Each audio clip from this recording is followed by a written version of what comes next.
So, Nat, welcome to the Snap UK. Good to be Thanks, here. thanks for coming along.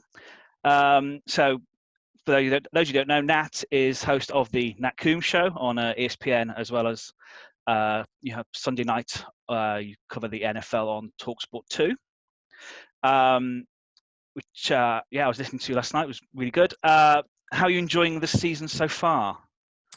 It's Absolutely been a bit mad. It is just good to have football back, isn't it? Given the ridiculous year that we've all had. I remember being in the first week of the season in studio, and the show I do on TalkSport is a whirlwind, because it's kind of like a bit like Red Zone on the radio, right? We're just covering going across all the games, and it is quite a freight train.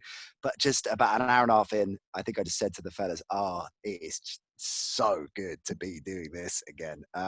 So I'm delighted that we have football. I am worried that we might not have football for the whole season. That seems like a very real possibility. But the NFL is there is a smart collection of business people running that operation. So hopefully they'll find a way through. But yeah, it's good to have it back.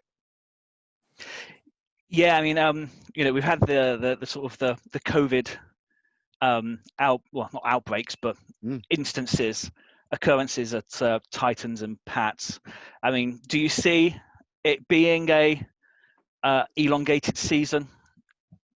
Yeah, I think it has to be. I mean, I think they're already, and I think the NFL knows it as well. They're already running out of opportunities in terms of rejigging and bye weeks getting used up and everything else. So I think the NFL is more than prepared for a season to extend beyond the 17 weeks of regular season, to extend beyond that to the postseason too, and the Super Bowl, conceivably late February, March, right? And I think that's fine. That's fine. We can live with that.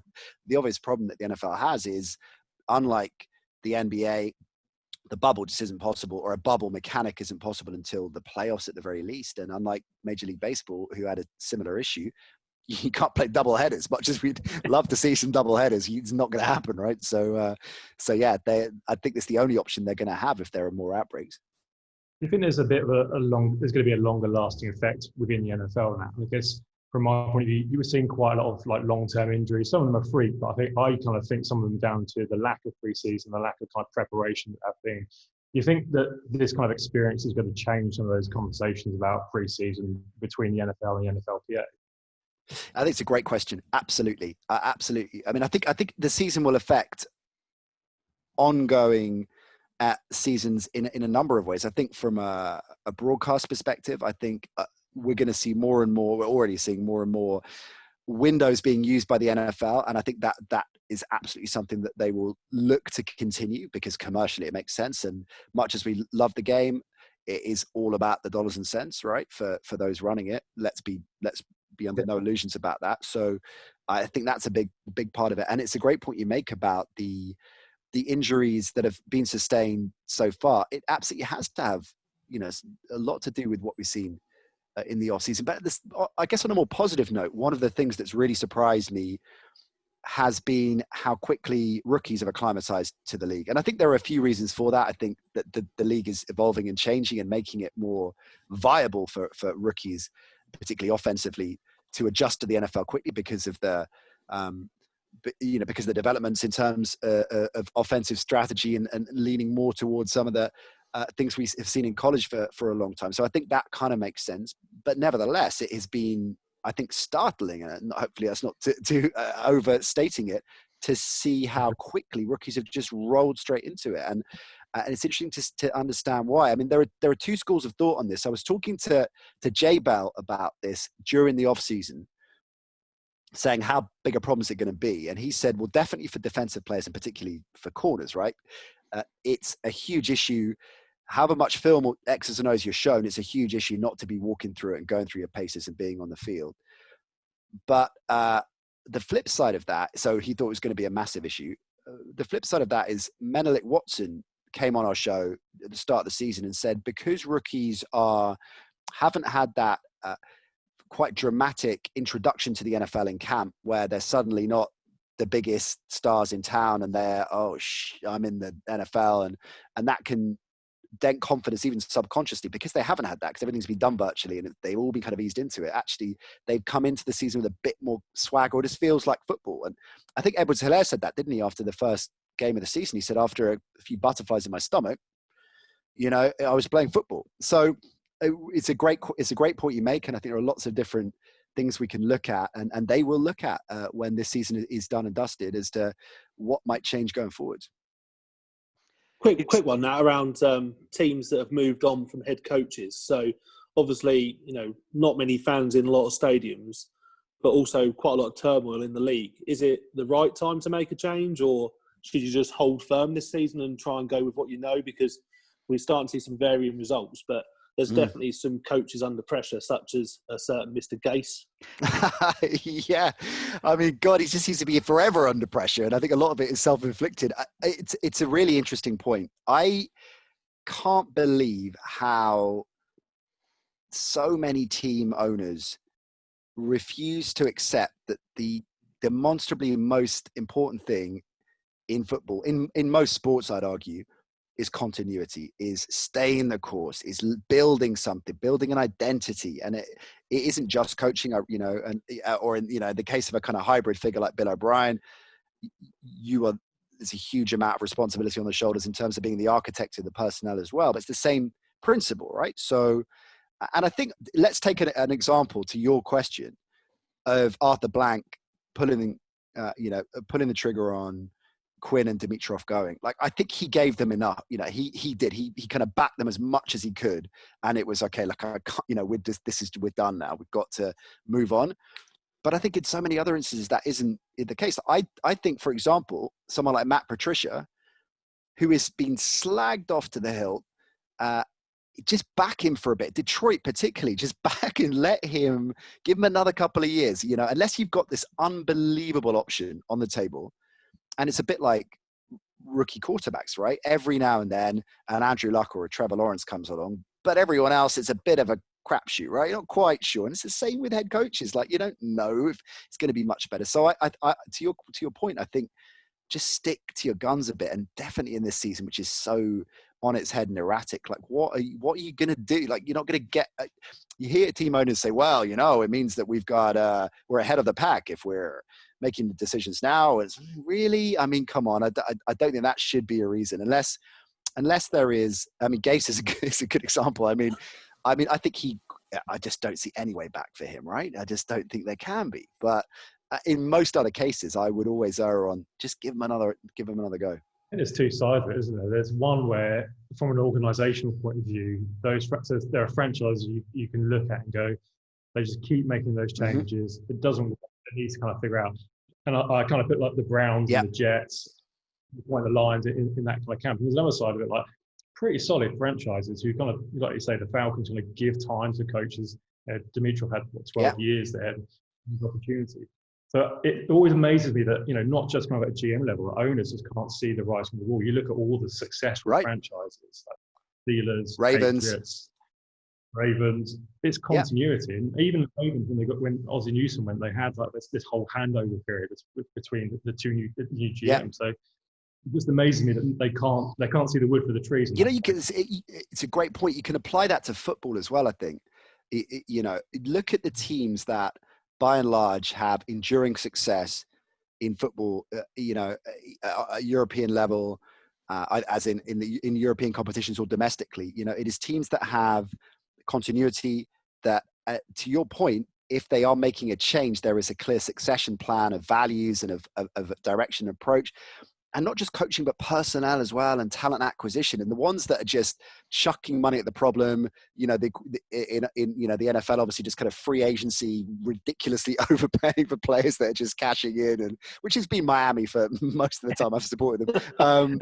You know, no surprise. Guess what? It hasn't worked. You know, and the ones that are quietly accumulating massive draft capital have this. We had on that we had Rob Ninkovich on our show a couple of weeks ago, right? And Nink, I said, look, just talk about what it's like to be under Belichick, and this season in particular with this defense. come on, is he really going to be able to craft anything? You know, look how many vets he's lost. I mean, it's not just the players that left in free agency or in the off season, but to COVID as well. Like, you know, when Chung went, he said, I'm not Hightower, like there's no way. And he said that the difference, and Ninkovic played obviously a long time at the Pats, but he played at the Saints and one other team, I can't remember. And he said that but the difference with all of those other teams that he played for in the Patriots is that Belichick will look at what he's got and work around that. Whereas other teams he played at, they said, this is what we have and you've got to fit in.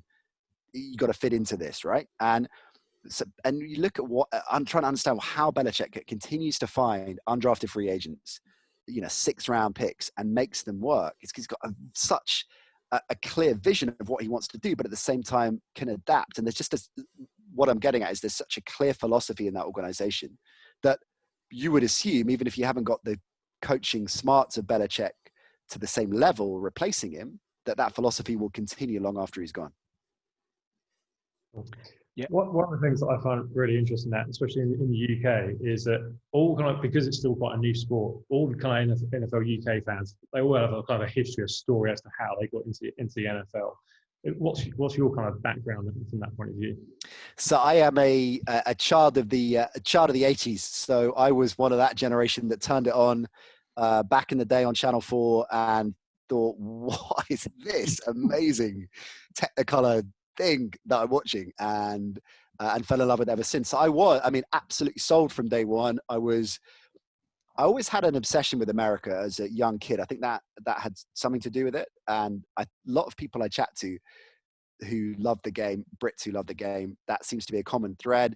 For a long time, we had a show called Americanage, which some of your listeners might remember, which was all American sports, but also pop culture.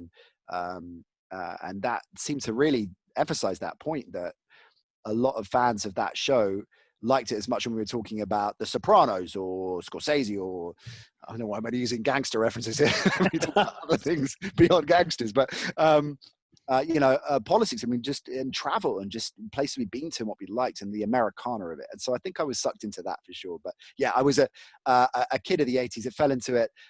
Subscribed to First Down, as I often remind Carlson, subscribed to First Down as a kid, reading Carlson in First Down just to wind him up. And the Miami Dolphins are my team for the very clear-cut reason that I watched Marino and the Marx Brothers and saw this freewheeling offense. Had a sense, I think, quite early on that they weren't one of the best teams, or at least the serious contenders, but they'd be there or thereabouts, and they could beat any team on their day, and I like that about them. So yeah, I'm a Miami fan for no other reason than I like Marino and like the style of football that they played. Well, you're talking to two Giants fans and two 49ers, so we are all children of NFL Blitz on 4 and yeah. And Madden. Yeah, right. Yeah. I love early era Madden, early era Amiga and ST Madden. Yeah. Oh God, yeah. Yeah. I mean, on the Sega Master System, which I remember it. I remember that. That's a great game. You know what's nuts about this? So on that tip, when we're doing the London games, which latterly I've been doing for the B, but you know, back in the day, obviously for Channel 4, but the same production mechanic, you know roughly who you're going to have in the studio outside of the fixed guest. So you got Jay Balosi, you know, Carson as the fixed guest, but you'll be told, okay, so you usually get one of the or two of the veterans that have come over with the team. So you know you're going to get them, and you're told one or two other faces are going to come up. We don't know who they are yet. And it can be everything from Harry Connick Jr., Michael Johnson, Commissioner Goodell. It's like different names. And you're told, like, Commissioner Goodell is about to come in, and you're looking through. And the way that it's structured, you've got obviously all the seats and the game behind you through the glass, right? And then obviously on this side is where all the cameras are, and there are lots of bright lights and cameras, but you can look just beyond the cameras into essentially a room that connects the studios together, right? Which is shared. It's often shared with Sky. So there was a kind of slight Anchorman moment when we're sharing it with Sky. But both productions use that room for guests coming in to do makeup and everything else, right? So in my ear, I suddenly hear, Nat, you've got another guest coming in now. And it was perfect synchronicity. As they were telling me, I looked through and saw, and they said, it's Mick Luckhurst. and I could see through the thing. And Mick Luckhurst was there getting made up, but amazingly white teeth, of course, great tan, and looked through. And Mick Luckhurst, so for listeners of a younger age, or listeners of a younger age have no idea who I'm talking about. Luckhurst was, when I was a kid, and I'm guessing you guys as well, was the guy on Channel 4 that presented it, was a kicker for the Falcons, and he was the guy that fronted it. And this was full circle. I was doing this game for Channel 4. I'd come all this way from, a kid reading First Down in the playground to doing and anchoring the game. And there Mick Luckhurst was about to come on. And for all the people that I've had the opportunity to interview in that situation, Mick Luckhurst might be one among my favorites for that reason. And he didn't disappoint either. He was great. He was a really good guy. That's awesome. I guess for us, like, I think at the moment, because we've lost NFL on a Tuesday on the BBC, which of course, you've hosted, and it's like, what do you see the target audience for, like NFL UK? Because you've got the Sunday show, you've got Saturday, but like, I think there's sort of a fan base in the UK who sort of feel like they're possibly not being catered to unless they have Sky, which is a considerable cost. So, and I just wondered how you see it for the sort of NFL UK hardcore fan, how they're being catered to by the sort of free to air TV. Yeah, I think it's a very important point that you're making, and I think that the NFL UK guys, who I know most of very well, of course, having worked with them over the years, and they're a great crew, right? They're a great crew. So I would say this to their face, and I have actually to Alistair in the past. I know him pretty well, Alistair Kirkwood, and I know him well, and I've had this conversation with him over lunch, that you've got to make sure that you dance with the one that brung you. I think, as the great Leo McGarry once said, you've got to make sure that you don't forget those fans that have been there for a long time, from the beginning, even if they haven't been there a long time, but they are hardcore and devoted and passionate to the sport, but can't afford Sky, can't afford Game Pass.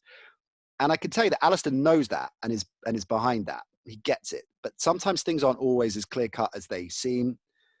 In other words, why hasn't there been free-to-air terrestrial live games for a long time? Obviously, Channel 5 have brought them back this year with Monday Night Football, but it isn't always as clear-cut. And, for example, when we were at Channel 4, we had a 3-year deal, and it looked incredibly likely that there was going to be another 3-year deal, to the point where I remember having a conversation in July of that year, like going into the next season, ahead of the next season, with Vernon Kay, who was part of, he was presenting we were presenting the highlight show together, and was obviously part of our team on the station. We were talking about it, saying, yeah, it's all good. Like, so in other words, his agent, my agent, everybody involved with it, yeah, it's all happening, right?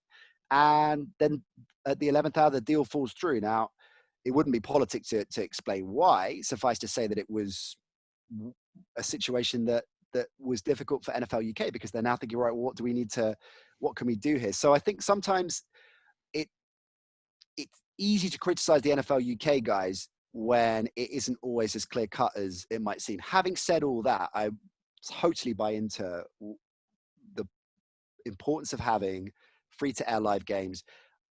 Having done what I think I did 3 years on 5 and about the same on 4, the amount of fans that discovered the game because of that late night show, not to be underestimated. And you can have all the influencers and hype and all of that side trying to earn new fans, but actually a really good way of finding new fans is just putting the game on and putting a half decent broadcast around it and letting people discover it and make their own minds up. So yeah, but it's good to see it back on 5, huh? And hopefully that'll be the start of more of it.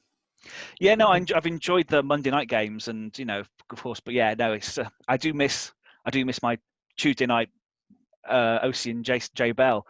I'm covering for Chappers on doing my QB2 special this week, and covering for Chappers on Thursday. So I'm catching up with OC and J Bell. So I'll try and find the inside skinny for you and come back and give you an exclusive as to why the Tuesday show's been cut. It is a shame, because You know, it was great to see. Well, look, the more coverage, the better. Of course. I suppose the other part of your question was how are we catering for the hardcore fan base, or the literate fan base, or the fans, right? Full stop, who don't necessarily have any kind of subscription access.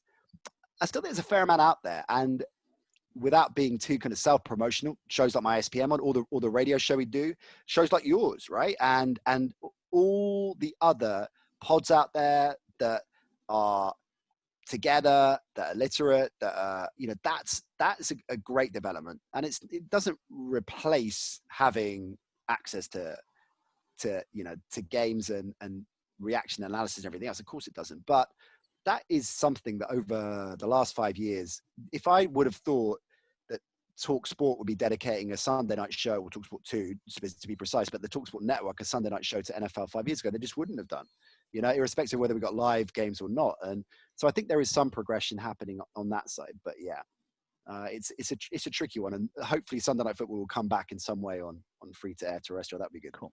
Well, while we're talking NFL UK, of course, it should have been the London game this weekend. Yeah. Was it the Packers? We were due the Packers this year, weren't we? Yeah, like, what are your thoughts on the prospect of either a UK or a London franchise coming eventually? You know, it's sort of muted every so often, and you know, but yeah, do you see this coming soon, or you know, at all even? What do you guys think? Would you like to see a London team? Well, I've been out to games in the States, and it is a very different atmosphere watching teams with, you know, a fan base, you know, a proper fan base, you know, out there than it is at Wembley or, you know, or Twickenham or wherever you go in the UK. Whether I see it ever happening again, I'm not really too sure how that fits into the current makeup, because obviously you're going to have to, you know, enhance the league by a certain number of teams to be able to do that. So you're potentially looking at Germany and Mexico and the UK, etc. So I think to get the owners to buy into that and share the revenues a little bit more, I don't see happening. I think, you know, it is a transatlantic sport, and I think the fact they bring us 4 games a year, me personally, I think we have to be a little bit grateful to that. Yeah.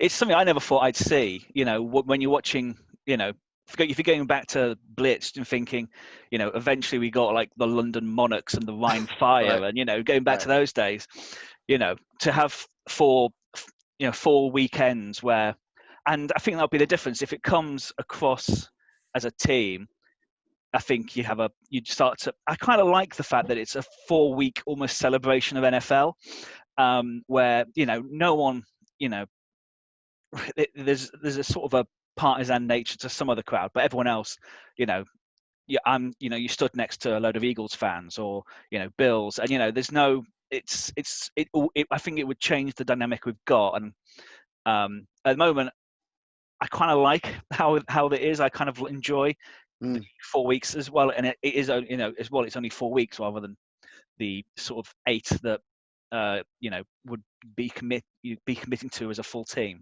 I think the atmosphere you get at games, you don't really.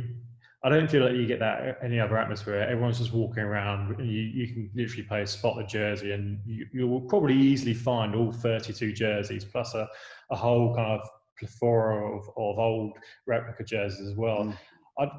I'd be in 2 minds about, you know, if, say, a team relocated, and let's use the Jaguars as an example. I couldn't see myself supporting the Jaguars as a 49ers supporter for the last 20 or so years. So I think that kind of dynamic is also hard as well. So I agree. I kind of like it how it is. Maybe increase the number of games so we get more teams coming over would be awesome. But from a logistical point of view as well, I struggle to see how that would work effectively, how you get kind of teams coming over from the West Coast on a consistent basis, and how all the logistics around time zones and bye weeks and all that would work. I can't see it happening. I could see us getting more games and that kind of increase of teams coming over on a yearly basis, but a fixed franchise, I think, might. It's the British nature as well, isn't it, that puts us off? Because the British nature, you know, you guys were a game away from being world champions last year. You said nothing positive about the 49ers most of this year. if we ended up, let's say the Jags were the example, the British nature in me would hate them from day one, and I don't know why. Hate them. But just like the natural British pessimism would get to me. I know exactly what you mean. So my sister, I'm a West Ham fan, as is my sister, and she is. And West Ham fans are a pessimistic bunch by nature. She is amongst the most pessimistic. Where we are at a game, and within the first 25 to 30 seconds, she'll lean over and say, "We're going to lose." Just like, we've just kicked off. I mean, it's a good point you make. Some great points. I agree. I think the franchise mechanic is complicated, right? And the NFL might just look at it and think, well, let's just increase the games. If we had a franchise here, we'd have 8 games. It's the great shout about, well, what do you do with the team you support? I know people say, well, that happens a lot in America. I've got mates who've moved from New York to LA, for example, and or irrespective of where they've moved, actually, they will move from a place where their team is to another team, and they will go and see them regularly and have an affinity with that team. But it's not the same. It can't be the same, and I think that's a huge problem for the NFL here. If there is a London team that already exists, or if it's an expansion franchise, which I think is unlikely. So yeah, more games in London, I think, is looking increasingly more likely than a franchise. I'll ask this question from our comrade. I need to ask this question first. It has to take precedence. We had a massive row last week, and I want your input. Okay. Right? Yep. If you're in charge at Canton, does Philip Rivers go in the Hall of Fame? Oh, boy. That is a great question. He's absolutely borderline, right? Which is presumably why this is such a contentious issue. But I mean, he's right.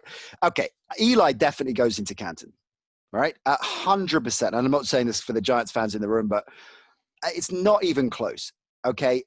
Yes, of course, there are significant number of quarterbacks throughout his career that were more talented, more capable, put up better numbers, yada, yada, yada. Not just that he's got 2 rings, but it's how he performed, not just in the Super Bowls, but in the playoff runs to those Super Bowls. He's a clutch player. It's not even close, Eli. That one drives me mad. So he's clear-cut. Rivers, right on the line. I like Rivers a lot. I think even this season, talk of his demise is overstated. That, look, he can't throw a deep ball, but I don't think that necessarily matters. And obviously it matters to a degree, but I don't think it matters to the point of we've got to bench him for Brissett. If you look at his mid-level passing, yesterday even, right? We're recording this on Monday. So yesterday, it was, I can't remember the exact stat, but amongst the top 4 quarterbacks of passes of 10 yards or over, that mid-level stuff is still fine. I know he throws an ugly ball, but he hasn't jumped the shark. And I think he has put it up over the years. Up until the last 18 months, everyone said about Philip Rivers, he's the best quarterback never to win a Super Bowl, right? And the length of career that he's had and what he's achieved in a mixed bunch of Chargers teams, individually, he's got to be close. But right on the wire, I am fascinated to know which side of who is on which side here. So who is Rivers in the Hall of Fame? Well, myself and Griff, we can't be deadly silence. Because you know how anti this I am. Yeah. So I've been. They had to mute me last week because I was basically shouting at them. Yeah. I think there's probably one stalwart who isn't with us today who has been, a big protector of Philip Rivers. I have been probably for a number of years on his case because he's taken some very good teams and not delivered with them. When you see other quarterbacks, rise to the occasion, even like Kaepernick took a, reasonably average 49ers team to the Super Bowl. You can say whatever else you want about him, but Philip Rivers never did that with a lot more talent, certainly on the defensive side of the ball around him. Yeah. And Paul also shares my common disappointment, I think. Usually, and you brought up a good point, because whenever anybody says about Rivers, the first point is always Eli. Eli has won the Super Bowl twice. He was Super Bowl MVP twice. He took a wild card team to the Super Bowl. No one's ever done that. Philip Rivers was the Week 17, 2017 AFC Offensive Player of the Week. No one ever mentions Ben Roethlisberger, who also has got 2 rings, but he didn't play that well in the Super Bowl. Like his Super Bowl. He was like this. The first one, particularly as well. Yeah, I mean, he's taken a team there 3 times. I think it's the, yeah. on both sides of the argument, it's the taking the team, right? Because in the same way that it's not all on Philip Rivers, the contending Chargers teams didn't make the Super Bowl. At the same time, you can point to the performances of Eli, and Roethlisberger is a great example, and say, well, okay, don't get carried away with the ring, with the trophy. What did he do in that game? And look, it is very clear that a quarterback is the most influential position in the NFL, in any team sport in the world, you could argue, right? So a lot is on that individual's shoulders and can change a game. But the suggestion that Rivers hasn't won a Super Bowl and that's all on him is I think pushing it a bit too far. At the same time, I would contend, and well, as I said, the reason why Eli is for me a lock for the Hall of Fame is because of his individual performances in those 2 Super Bowl runs, and specifically the postseason runs. I mean, it's not even close. Rivers right on the fence. I guess a lot will be determined in the next 2 years, right? I mean, if he puts up, another 2 winning seasons, gets the Colts to the playoffs both time, and look, then it becomes a bit of a crapshoot with this Colts team. Look, I know no one's taking them seriously as a Super Bowl contender now, but case in point, let's look at the Giants midway through the 2007 season. I mean, they've got a good enough defense, just like, both those Giants Ds were, right, with Spags and of course 2-time Super Bowl winning Osi Umenyiora. And I mean, I don't think the Colts defense is as good as either of those 2 Ds, but it's a capable D. They're a balanced side. Crazier things have happened. Nobody saw the Titans coming, let alone rolling into the AFC Championship. So I think if Rivers puts up a couple of big seasons, playoff seasons, racks up another 10,000 yards and whatever it is, touchdowns, he'll probably tip him over, but right on the line. Cool. Oh. You got last question? I've got time. Yeah. Right, one more question from Griff. Myself and Griff, we're very fond of, when we were playing football, the contact element of football, and that kind of fondness kind of extends into the NFL. We love seeing like the massive hits, people getting drilled to the ground. It's part of the entertainment of the game. Do you think, kind of like with all the latest legislation around kind of kickoff returns and the head-to-head helmet, that the NFL is becoming a bit softer and we're kind of losing that physicalness to the Definitely. game? And I'm really torn about it, because not as torn as I am about Philip Rivers for Catano. I'm torn about it because logically it makes sense. The more we understand about brain injury, certainly, and we understand how to protect players more and rather move on from casting a blind eye, which of course was what was going on realistically for many years, not just brain injuries either, but just generally this mindset of back in there, which I still think clearly exists to a degree. One of the things that is underestimated, I think, about the NFL is most players are injured most of the time, right? And hey, talking of Philip Rivers, one of his finest moments was playing on a torn ACL, for God's sake. I mean, that was unbelievable. So no doubt that side of the game, I think, will continue to be prominent, by which I mean you just tough it out, you keep on going and everything else. So that side of it, I don't think is going to be affected by what we're understanding and learning. But what we do understand and what we are continuing to develop in our understanding about brain injury in particular, we have to protect the players. We have to. It would be totally negligent if we knew all this and we learned all this and we didn't do anything about it. However, I think at times it goes too far, and I sympathize a lot with defensive players. The officiating is obviously tough. It's easy to criticize. Like any profession, there are good practitioners and bad practitioners. But it does wind me up how context is removed a lot of the time from a situation. So you'll see a defensive player who's quite clearly no intent whatsoever. And you can apply what's wrong with applying that individual assessment on a case-by-case basis. But we do that in so many walks of life. Why is it just this is the draconian black and white rule? So that drives me mad. And defensive players I sympathize with massively, because they have to adjust how they've always learned how to play the game. and they're damned if they do, damned if they don't. So protect players, good thing. The level at which defensive players are being punished, not so good. I think we have an issue with the sort of on the defensive pass interference, the penalty of it occurring at the point of the foul just seems completely bizarre. I think for years I've been very frustrated you can get a 40-yard penalty for someone who hasn't actually completed that football in action yet. But yeah, you can take someone's head off and cause serious injury for a 15-yard penalty. 15 yards, absolutely. I just can't get my head around it. And I think some of the best coaches, whether it's Sean Payton or Bill Belichick, they play that rule so strongly. It just really changes games. And so then we should protect players, but then we should also have rules that don't make a mockery of the game as well. Yeah, exactly. When you see, a heaving up a 50-yard jump ball because you've got the receiver that can contest for that, and the corner is making, and you could argue, well, he's making the mistake. He's not looking at the ball. He's but there's incidental contact at best, and that is flagged, and it changes the game. Oh, come on, that's where common sense needs to be applied. I think defensive pass interference has to be flagrant to be flagged in my mind. I mean, I think if it's incidental, just let them play. I mean, because it's not, as you quite rightly say, it's a great point. It's not dangerous, or most of the time, it's not dangerous. It's just jockeying, incidental. If it's flagrant, if he's got his arms wrapped around, if he's taking them, fair enough. But if it's just he kind of knocked into him because he wasn't looking, and ruins the game. There you go.